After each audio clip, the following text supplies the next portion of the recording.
بسم الله الرحمن الرحيم. اللهم صل على سيدنا محمد. بنرحب بكم في قناتكم يوميات زملكاوي. النادي الاهلي النانوس مطلع بيان بيقول لك ان في انديه مديونه لاتحاد الكوره، ولازم اتحاد الكوره يوقف القيد بتاعها لحد ما تدفع المديونيه بتاعتها. فطبعا بيان مستفز وبيان ما يصحش ان هو يطلع من نادي زي النادي الاهلي، ليه وزنه وليه قيمته في الكوره والرياضه المصريه. واتحاد الكرة عبر طبعا عن استيائه ورد عنيف على النادي الاهلي، وقال ان النادي الاهلي هو مجرد نادي من 18 نادي، ومش من حقه ان هو يصدر تعليمات وتوجيهات لاتحاد الكرة. نادي الزمالك من ناحيته طبعا الزملكاويه وعلى راسهم خالد الغندور بقى وميدو وكل الناس الزملكاويه طبعا علقت على الموضوع ده، لكن احسن تعليق عجبني بصراحه هو تعليق خالد الغندور. خالد الغندور طلع قال طب ما الاهلي ما بيروحش بورسعيد وما بيروحش الاسماعيليه، والزمالك بيروح اسماعيليه وبيروح بورسعيد، وحتى لو هيلعب مع فريق في اسوان هيروح. طبعا لو فتحنا بقى مجال للنقاش ده هنلاقي ان الاهلي هيرد هيقول لك دي دواعي امنيه وانا ماليش دعوه.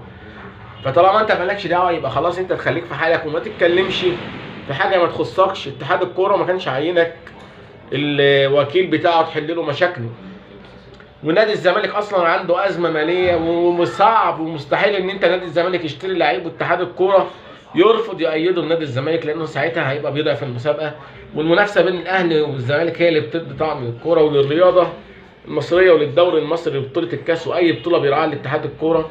من مصلحته ان نادي الزمالك يبقى قوي وقادر ان هو يقف على رجليه. الحاجه الثانيه بقى اللي هنتكلم عليها النهارده هي امام عاشور واحتفال امام عاشور.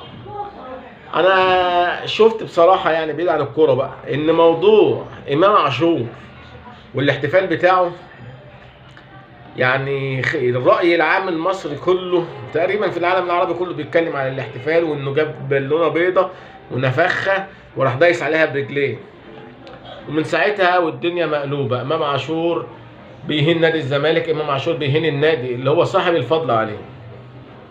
اولا كده مبدئيا يعني اي واحد زملكاوي زعلان من امام عاشور يبقى غلطان، لان هو اصلا ما عندوش مبدأ. هو اصلا راجل زملكاوي معروفه، مش بس زملكاوي، يعني ده زملكاوي اكتر من الزملكاويه. يعني انا ما سمعتش بصراحه ان واحد من نادي الزمالك، لا حازم امام ولا حسن شحاته ولا برجله ولا اي اتخن واحد في الزملكاويه ما شتمش صالح سليم. اتخن واحد في الزملكاويه ما شتمش، ده ما شتمش جمهور الاهلي، ده شتم امهات جمهور النادي الاهلي. والفيديوهات موجوده وممكن الاهلاويه يرجعوا لها لو نسيوا. فامام عاشور من ساعه ما راح النادي الاهلي وهو بيقدم ضحك وبيقدم كوميديا، ما بيلعبش كوره.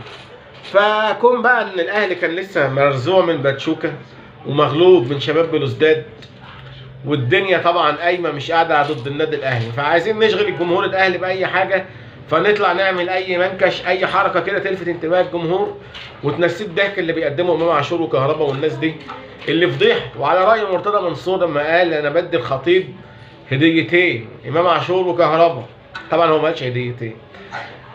ف بنشكره طبعا على الضحك اللي هو بيقدمه، وان شاء الله تجيب 100 بالونه يا عم بيضه وتدوس عليها مش مشكله. نادي الزمالك هو اللي عملك، ومهما رحت ومهما جيت ومهما عملت مع الاهلي، نادي الزمالك هو النادي اللي طلعك وخلى امام عاشور هو امام عاشور، واللي اداله فرصه، ومن خلال نادي الزمالك وصل ان هو يروح لمنتخب مصر والناس تعرفه، وبعد كده يروح لميتلاند الدنماركي ويروح للنادي الاهلي.